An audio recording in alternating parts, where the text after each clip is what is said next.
أشهد أن لا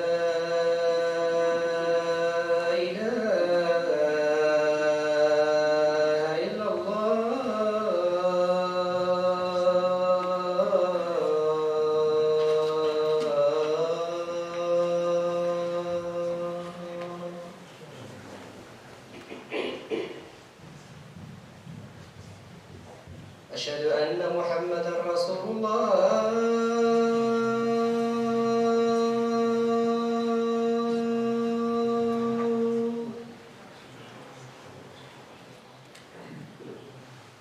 أشهد أن محمدا رسول الله.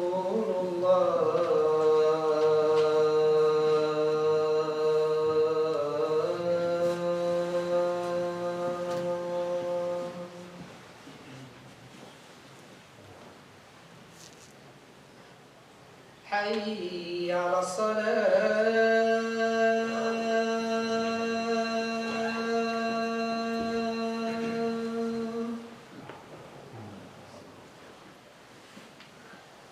حي على الصلاة.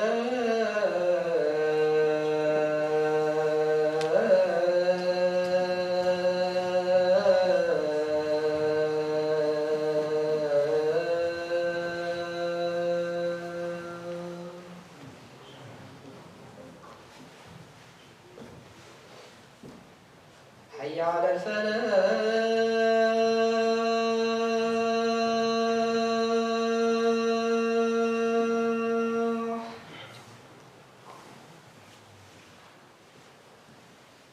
حي على الفلاح.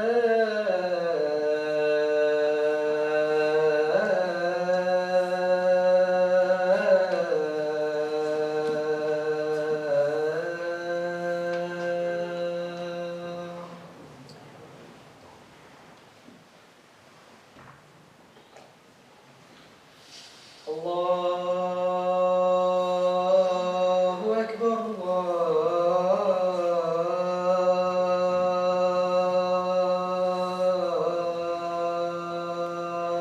الله أكبر. لا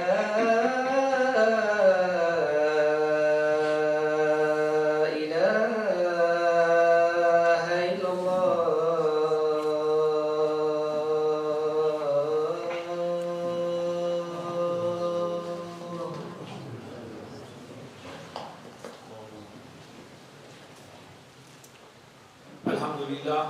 الحمد لله رب العالمين والصلاة والسلام على أشرف الأنبياء والمرسلين سيدنا محمد وعلى آله وأصحابه أجمعين أما بعد. All praise belongs to Allah, Lord of the worlds, and blessings and salutations on the noblest of prophets and messengers, our leader Sayyidina Rasulullah sallallahu alaihi wasallam, and on his family and on his companions. It's an honor and blessing to be with you here again today on the best of days, which is Yawm al-Jum'ah, which is in the best of places, which is the house of Allah subhanahu wa ta'ala, to do the best of things, which is to worship Allah subhanahu wa ta'ala together. Allah subhanahu wa ta'ala says in translation, Surah Al-A'raf, in translation, the part of the ayah that I want to read is Allah ta'ala is giving us a warning. Allah ta'ala is describing people that there's a warning coming to, and Allah ta'ala says, they have hearts with which they do not understand. They have eyes which they don't see with, and they have ears which they don't hear with. So I want to use that to frame the context of the khutbah today, is that let this all be a lesson for us and a reminder for us, and to myself first and foremost. Now the hadith I want to share with you is it's collected by Imam Muslim rahmatullahi alayhi, and Abu Hurairah radiallahu anhu narrates that he heard the Prophet Muhammad sallallahu alaihi wasallam say this in the masjid, in a gathering, in the masjid after one of the prayers. The Prophet sallallahu alaihi wasallam turned to the masjid, to his jama'ah, and he asked a question, and he said, who amongst you is fasting today? And none other than Sayyidina Abu Bakr Siddiq radiallahu anhu politely raised his hand. He said, I am. And then the Prophet ﷺ asked another question, who amongst you has followed a funeral procession today, a janazah? And Abu Bakr Siddiq very quietly, very humbly said, I did. And then the Prophet ﷺ asked a third question, and he says, who amongst you has served food to the needy today? And Abu Bakr Siddiq radiallahu anhu raised his hand and he said, I did. And then the fourth and final question, which Rasulullah sallallahu alaihi wasallam said, which is that who amongst you has visited the sick today? And Sayyidina Abu Bakr Siddiq radiallahu anhu said, I did. After this, Rasulullah sallallahu alaihi wasallam said, anyone in whom these good deeds are combined will certainly enter Jannah. Anyone that combines these deeds will certainly enter Jannah, as reported by our teachers. Now, I want to use this hadith to frame the remarks today. And I understand it's the end of the year. It's a time in which we're reflecting on the conclusion of this year as we approach the coming of the new year, so to speak, in this calendar system that we're in. And we have, mashallah, many people here, students, family members that are here on holiday, that are visiting the community. And so with that, inshallah, I share this as a reminder to myself. Ultimately, this is what I want you to think about. There's a very simple expression. This is a hikmah that we can use to all of our lives, in all of our lives. How you spend your days is ultimately how you spend your life. How you spend your days is how you spend your life. I want you to think deeply in your own life. And I need you to go inside your heart and inside your head. And I want you to imagine in your own life a typical day. How and when you get up. What do you do when you get up? What do you do in the mid-morning? How do you spend your time? What do you do in the middle of the day? You're filling in the blanks yourself, and I'm filling in my own blanks. How do you find yourself in the afternoon? How do you find yourself as the sun is going down? How do you find yourself when the sun is completely set and the stars are out and the moon is out and night is upon us? And how do you find yourself going to sleep at night? This is a very powerful but very essential question that each and every one needs to ask ourselves in our lives. Because how you spend your days over the course of the 60, 70, 80, Allahu Alam, how many years Allah blesses you with, is how your life will be written for you. Because the Prophet ﷺ taught us that death will come upon you in the way that you lived your life. Death will come upon you and I, each one and every one of us. Malak al-Maut will knock on your door and will knock on my door. On what to you and I is a random day. But if a part of your day is waking up and glorifying Allah by praying Salatul Fajr, the day you die will be just like any other day. Presumably. And the day you die, the way you talk to people, the way you talk to your family when you get up in the morning, the way you talk to your neighbors, or the way you talk to your coworkers, what you do in the world every day over the course of your life is how the angel of death presumably will find the vast majority of us. And the way that you go to sleep at night, because death may come to you in the late hours of the night as well.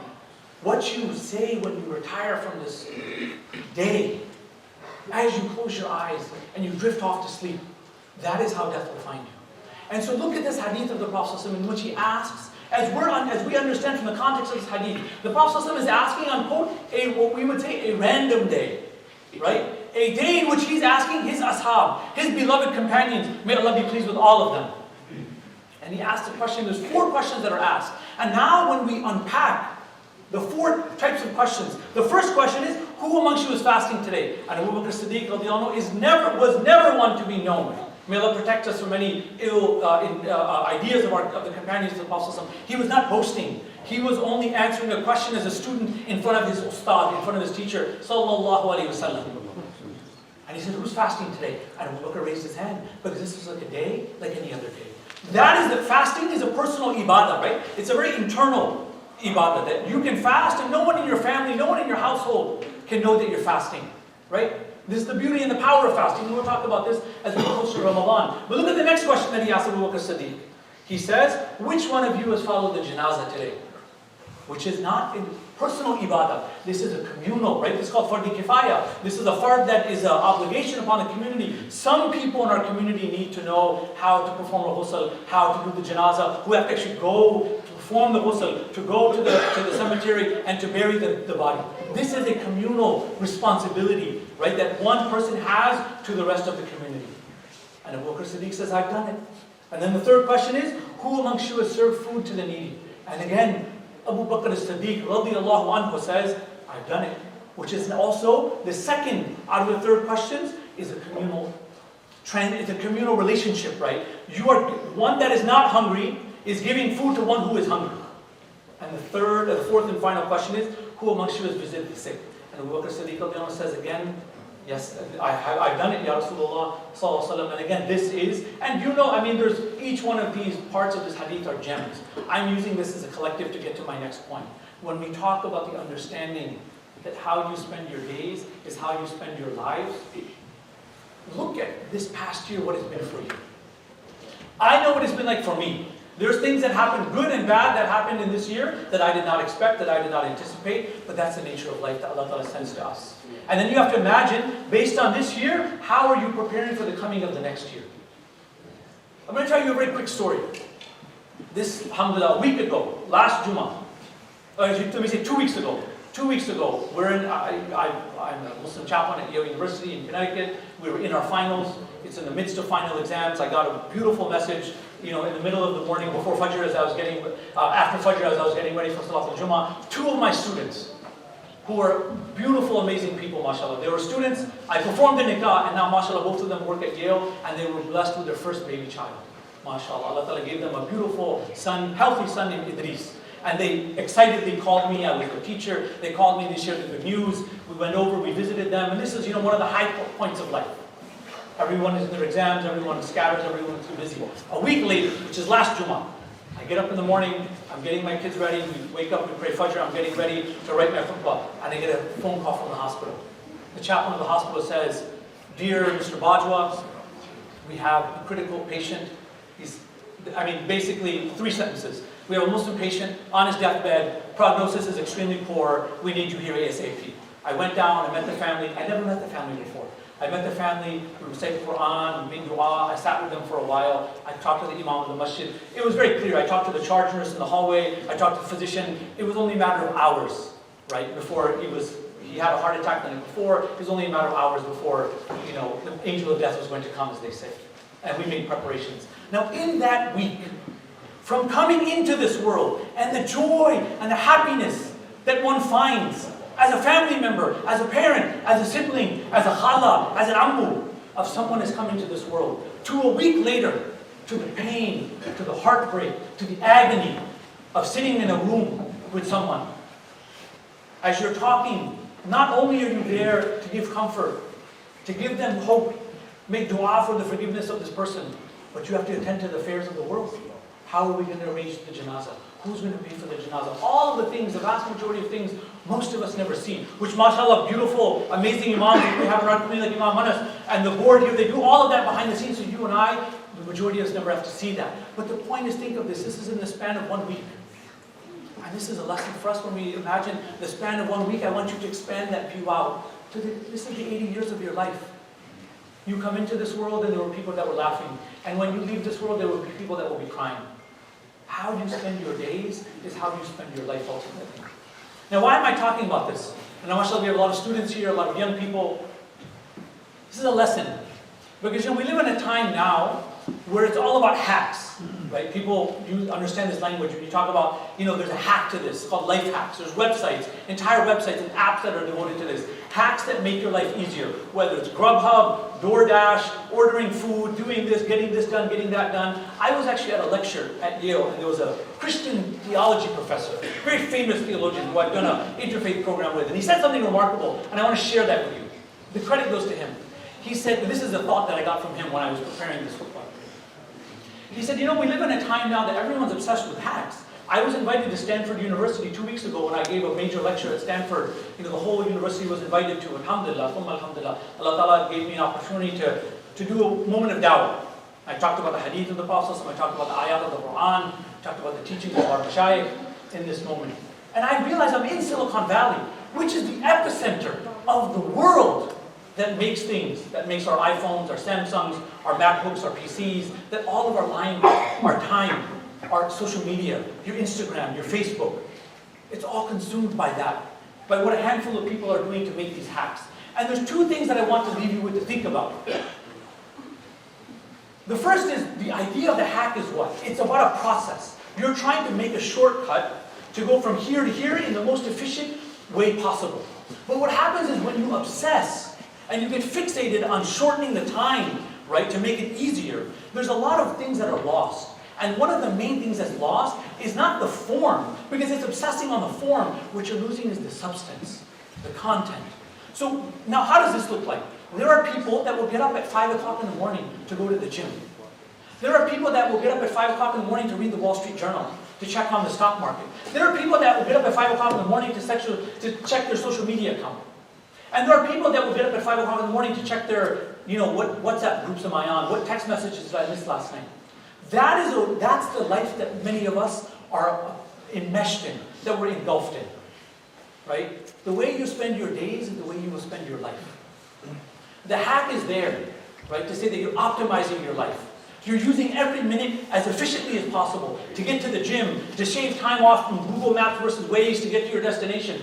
That's fine. That's the nature of dunya, of modern life. What we need to be people of aql. Right? What Allah is saying is that people have hearts, but they don't understand. They have eyes, but they don't see. They have ears, but they don't hear.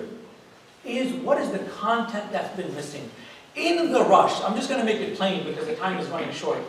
In the rush that many of us are obsessed with, to optimize my time, to get the best deal, right, on the best app, with the best coupon, right, with what's going on, is we miss the idea of community. Look at the hadith of the Prophet ﷺ here. He asked Abu Bakr Siddiq 4 questions. The first of those questions is, as we would say, for himself. He's fasting, fi sabilillah. 3 of the rest of the questions are what? They're about people. They're about his community. About the poor. About the hungry. About the sad. About the heartbroken. About the forgotten. About the dispossessed. About the marginalized. Community is built one brick at a time. Community is built one heart at a time. Community is built one person at a time. This is the extraordinary work that people like our Imam is doing in this community. I travel all over the country. I literally came from Stanford. Next week I'm going to Chicago, and then I'm going to another community, to another program, and you visit people. You talk to community members. And what do people lament? They don't have a sense of that anyone cares about me. They say I could die tomorrow and barely anyone would show up. No one would know my name. And this, remember the story I told you? About that family that I got the call. Literally, I got up for Fajr and I was making wudu, and my phone is getting a call from the ICU. And I went to this family. I didn't know this family. Now our city has 4 masjids, thousands of Muslims. But as I was on my way to Jummah and reciting, Salah al-Nabi and doing what little adhkar that I could make as my teachers had, instructed me to do. When I got there and I met the family, I felt it's on me. These poor people had become disconnected from the community. I don't know what masjid they went to. I don't know what business the imam was, what their community politics were. But they died in the hospital that I'm responsible for. And I sat with them for hours, talked to their grown children, talked to the elderly, soon-to-be widow, mother, or wife. And to think that, here's the little bit that Allah opened the door for me to help them out. They say that Uthman radiallahu anhu. I want you to keep this in mind. There are some of us that are in helping opportunity professions, right? You're a teacher, you're a physician, you're a pharmacist, you're someone that deals with people day to day, helping people. But then I want you to expand the box in your mind. How is it that we can help people? Some of us, honestly, if someone knocks on our door, or someone text messages you and you don't recognize the text, someone calls you and they say, look, brother so-and-so, sister so-and-so, you don't know me. Someone told me I could reach out to you for help. I want you to think in that moment, what goes in your heart? What's the feeling in your nafs? Why is this person bothering me? Don't they know that I'm having dinner? Don't they know that I'm traveling? Don't they know that I have this to do? I have that to do. I'm on my way to the gym. I'm feeding, I'm at work right now. I have a busy meeting to take care of, etc., etc. I have time to relax with my family. I'm going out to do whatever to the park with my family. Why are these people bothering me? There's some of us, that's the idea that crosses our heart. Why can't they leave me alone? Why do people need things all the time? Why is someone always fundraising for China, or for Yemen, or for Gaza, or for Mozambique, or for Somalia? What's it with the problems of the world? Why can't I just be left alone? And I want you to think about, Allah help us if any of those thoughts cross our mind or our hearts. Because Sayyidina Uthman bin Affan radiallahu anhu said that know this, when the poor and the needy come to your doorstep, Allah has honored you beyond belief. When the poor and the needy come to your doorstep, this is Allah's honoring you. This is Allah putting barakah into your life. This is Allah Ta'ala opening a door of tawfiq for you that you need to walk through, that I need to walk through, to understand that these people are not here to give me a headache, that the poor are always whining, or this community needs help, or that community needs help, this person needs, rent money, this person is sick, they need someone to go, and, we have now so many refugees that are coming into our communities as well. You don't have to look very far to find people in need. It's about reframing the lens that you and I look at the world through. Because how you spend your days is how you spend your life. I have to think about the people that enter my life. No one comes into your life as an accident. Remember that.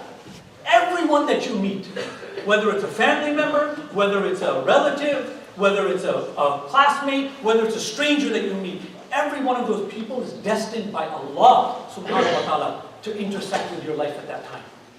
Now it's up to you and it's up to me, let me put it this way. It's up to me to imagine, what can I do about that? What can I do in that moment if Allah gives me a chance to help that person out? Like our beloved teacher, Sayyidina Abu Bakr Siddiq, radiyallahu anhu. May Allah Ta'ala give him the highest levels of Jannah, Ameen. Is saying, there were people that needed their janazah read, and he was there. There were people that needed to be fed, and he fed them. There was people that needed to be visited because they were sick, and he was there. And we know of all of the amazing, amazing attributes of all of the companions, radiyallahu anhum ajma'een, of all of them. Each had distinctive characteristics, right? Sayyidina Ali radiallahu anhu was known for his courage. Sayyidina Umar radiallahu anhu was known for his decisiveness as al-Faruq, as the one that could distinguish between haqq and batil. Right? Sayyidina Uthman was known for his humility and modesty. And Abu Bakr Siddiq radiallahu anhu was known for his tender-heartedness, which he learned from the Prophet ﷺ. And we see this this is for our benefit that we see this. Now the last few things that I want to leave you with is to finish the second point that I was mentioning. The first is, beware of this obsession with hacks. Because what hacks do is they take you away from the content of what it is that you have the opportunity to pursue. And you can fill in the blank in your own imagination. The hundreds of ways, a day, a week, that you have to not take the shortcut, to not just focus on myself, but to look outward. What is it that I can do? Where is it that there's people that need help? This was not going to be the topic of my khutbah today, and we're ending very shortly, but we have to talk about, with the fitna that's confronting us right now, of all of the issues. And this is not to privilege one issue over the other, it's only that this is now at such an acute level that people see what's going on. Again, I understand our teachers say the minbar is not a political platform, but right now, the fascist politics that are being enacted against hundreds of millions of people in South Asia, particularly in India right now, by the fascist government that's in charge, with what's taking place in front of our eyes. This is how fascist, authoritarian, totalitarian states are given license. Make no mistake, I understand that the way the minbar is used, that this is a certain playbook that they've learned from other people in the world that have employed this. So I raise that to raise our consciousness. And the second, in the same category, is the totalitarian government, the slaughter, the genocide that's taking in front of our eyes right now of the Uyghur Muslims in China. Camps have been being built, camps to house millions of people.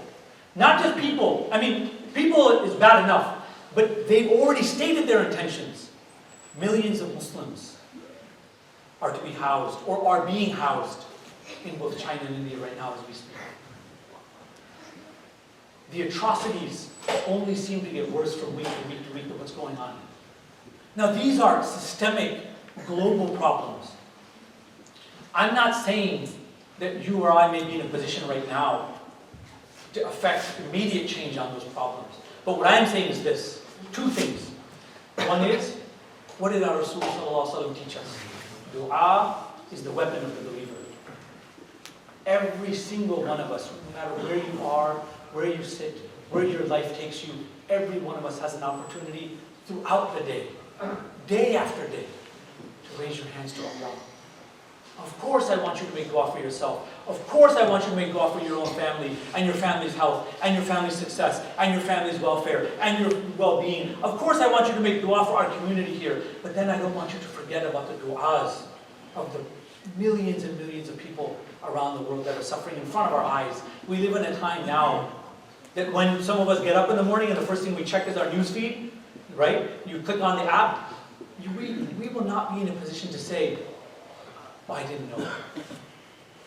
That's the first thing. The second thing is, if Allah puts you in a position, Allah gives you an opportunity to speak the truth to power, in whatever capacity that is, in whatever field that you work in. Maybe it's with a coworker. Maybe it's you're working in public policy. Maybe you're working in a neighborhood, in a community, with people that aren't aware of these things.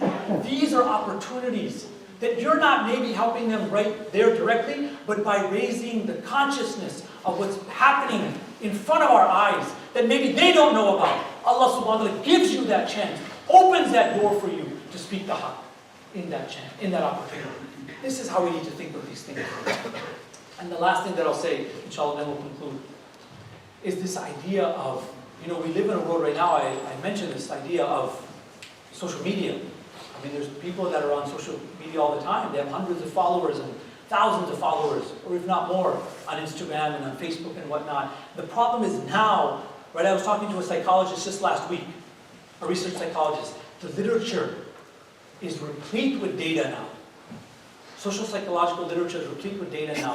The levels of social isolation and loneliness are becoming epidemic. All these people are connected online, but they're not connected in real life. So what if you have 3,000 friends on Facebook or 5,000 people that follow you on Instagram? How many of those people, honestly, ask yourself, how many of those people even know who you really are and even really care who you are? How many of those people could you pick up the phone and say, look, I need help. My marriage is in trouble. My child is sick. So-and-so family member is addicted. I'm losing my job. I can't make my rent. My best friend's kid just got hauled off and roughed up by the police for something like that. And the list goes on and on. How many people in your life, this is another, I started with a personal question, I'm going to end with a personal question. You need to ask yourself just like I need to ask myself. How many of us have people in our lives that we are connected at the heart? Of course your parents love you. Some of us, our parents are no longer here, or our parents won't be here much longer. Who is it that you have in your life that you can reach out to in that way? And then we look at someone like Abu Bakr as-Siddiq, radiallahu anhu, who for us is a guidepost, who is a lighthouse that we look to for guidance, the nur of hidayah, the nur of guidance from the companions of the best of creation, to see how they lived their lives and who they were there for. We have to ask ourselves, how do you want to leave this world? Honestly, I'm going to leave you with one final hadith. It's a long hadith, but I'm going to share the last part with you. To ask yourself, how is it that you want to leave this world? When the Prophet ﷺ was in his final illness, the scholars of hadith and seerah say that the Prophet ﷺ left this world on a Monday, the 12th of Rabi'ul Awwal, in the morning time, the Dhuhr time, between Fajr and Dhuhr, in the mid-morning. When the Prophet, and I'm glossing over his final illness because there are so many lessons in that as well, but I want to share with you one last story from the hadith about this. The Prophet was in his final illness. He was in his apartment. He was laying on the lap of Sayyidah Aisha radiallahu anha. And his family was come close, and they brought Sayyidina Hassan and Sayyidina Hussein radiallahu anhu. They brought them, he kissed them, he gave them nasiha to his family. And there was a knock at the door. And the Prophet called out. He said, who is it? And it was Jibreel alayhi salam. And Jibreel alayhi salam came in. And Jibreel alayhi salam said, salam. And there was another knock at the door. And the Prophet said, who is it? And he said, I am the angel of death. And the Prophet now turns to Sayyidina Jibreel. And he says, this is the angel of death that's come. He says, yes. And the angel of death says, I've come to ask you if you want. Allah has told me to ask you if you are ready to go, if you want me to take your soul. And Jibreel alayhi salam says to him, to the Prophet ﷺ, in all of creation, Jibreel, this angel, the angel of death, has never asked a living soul when it was time to go. Because when their time was destined, their time was destined. And he took their souls. Whatever they were doing. And we talked about this. He says, the angel of death says, you are the Habib of Allah. Sallallahu alayhi wa sallam. And I have been instructed by Rabbul Alameen subhanahu wa ta'ala to ask your permission before I take your soul. And then the Prophet turns to Sayyidina Jibreel and he says, what do you think? And Jibreel alayhi salam says, Allah ta'ala wants to meet with you. Allah ta'ala is waiting for you. And then the Prophet gives the command to the angel of death. And only then does the angel of death take the soul of Habibullah sallallahu alayhi wa sallam as he leaves this world. When our teachers narrate that hadith, they leave us with this question. How are you going to leave this world? Are you going to be left in this world kicking and screaming like a prisoner in handcuffs? Or are you going to leave this world that Allah subhanahu wa ta'ala wants to meet you? Allah ta'ala is waiting for you. Allah Ta'ala says, this is one of my servants. This is Ibadur Rahman. These are from amongst the servants of the merciful. And these are the people that are coming back to him. They said when Sa'ad ibn Mu'adh left this world, they said the angels that were holding up the Arsh of Allah felt the Arsh of Allah shaking. This is an authentic hadith of the Prophet ﷺ. Because that's how much Allah SWT wanted to meet. Obviously it's one thing for the love of Allah towards the Habib ﷺ, but these are amongst the companions who are, as they would say, mortals like you and I in that sense. Speaking metaphorically now. We pray to Allah subhanahu wa ta'ala. He gives us the opportunity to follow the best of creation, sallallahu alaihi wasallam, in this idea of building community. We pray to Allah subhanahu wa ta'ala. He lets us follow the footsteps of the best of generations that built their community, one person at a time, one house at a time, one heart at a time. We pray to Allah subhanahu wa ta'ala that He uses us to be people to revive the sunnahs of the best of creation, sallallahu alaihi wasallam. And we pray to Allah subhanahu wa ta'ala, He uses us to be people that wherever there is darkness, that we are people that are able to speak the haqq, to bring the nur of haqq into the places of darkness, into this world. And may Allah protect all of us and our loved ones and our teachers and our community leaders, our elders and our youth from the fitnas of our time. Ameen ya Rabbal Alameen.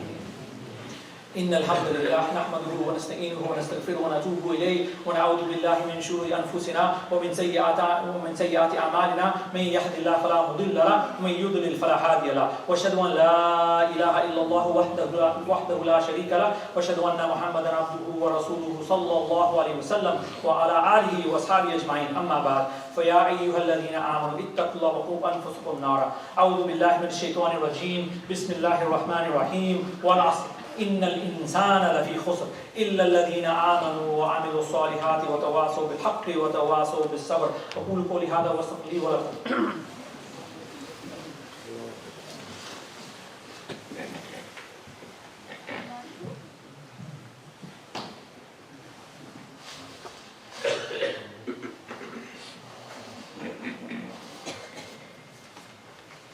الحمد لله رب العالمين والصلاة والسلام على رسول الأمين أما بعد فيا معشر المسلمين قال تعالى في كتابه الكريم أعوذ بالله من الشيطان الرجيم بسم الله الرحمن الرحيم إن الله وملائكته يصلون على النبي يا أيها الذين آمنوا صلوا عليه وسلموا تسليما اللهم صل على سيدنا مولانا محمد وبارك وسلم اللهم صل على جميع الأنبياء والمرسلين وعلى سائر الصحابة والتابعين وعلى عبادك الصالحين اللهم أجرنا من النار اللهم أجرنا من النار اللهم أجرنا من النار ربنا آتنا في الدنيا حسنة وفي الآخرة حسنة وقنا عذاب النار عباد الله رحمكم الله إن الله يأمر بالعدل والإحسان وإيتاء ذي القربى وينهى عن الفحشاء والمنكر والبغي يعظكم لعلكم تذكرون وأقيموا الصلاة.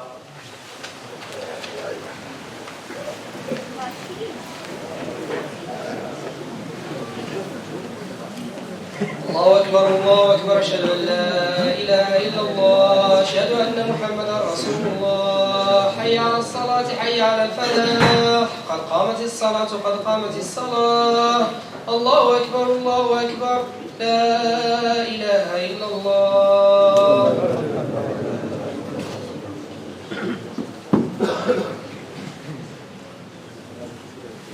الله أكبر.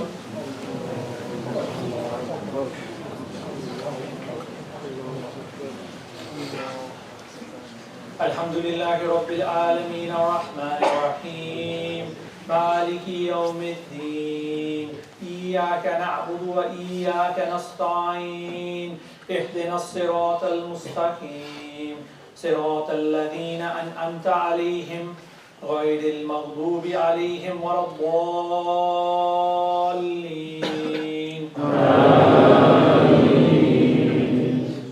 ألم تر كيف فعل ربك بأصحاب الفيل ألم يجعل كيدهم في تضليل وأرسل عليهم طيرا أبابيل ترميهم بحجارة من سجيل فجعلهم كعصف مأكول. الله أكبر.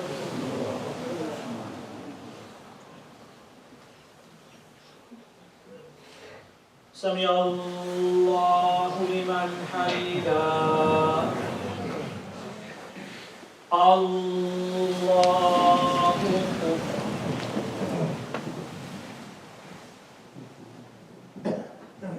الله أكبر.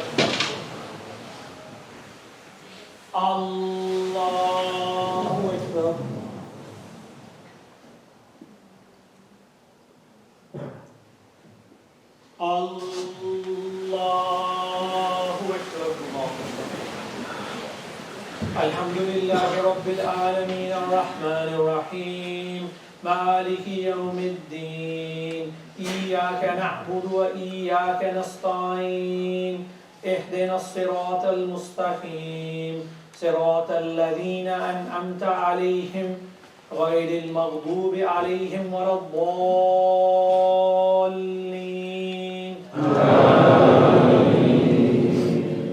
قل هو الله أحد الله الصمد لم يلد ولم يولد ولم يكن له كفوا أحد الله أكبر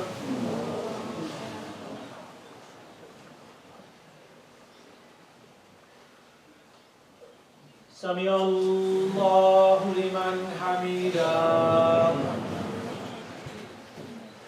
الله أكبر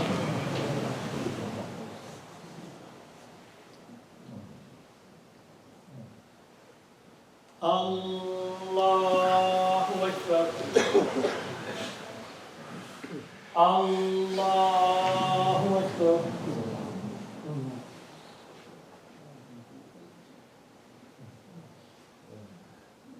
الله أكبر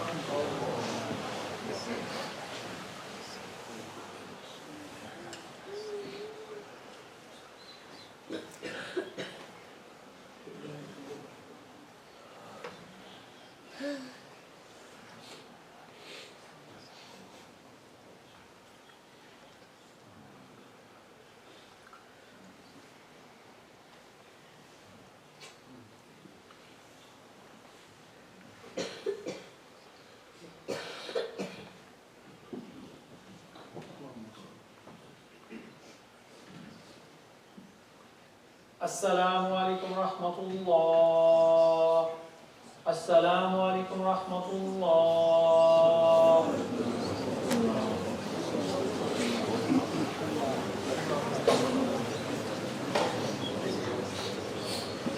Assalamu alaikum. I have a few announcements.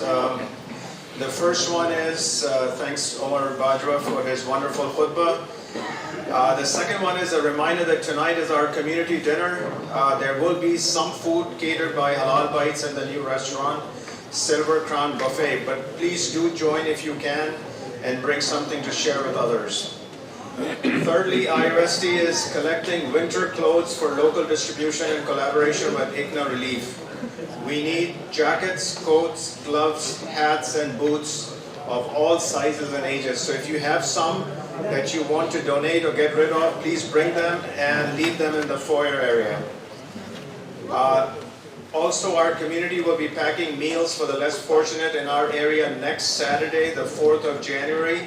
We need volunteers. Please go to the website and sign up for more details. And finally,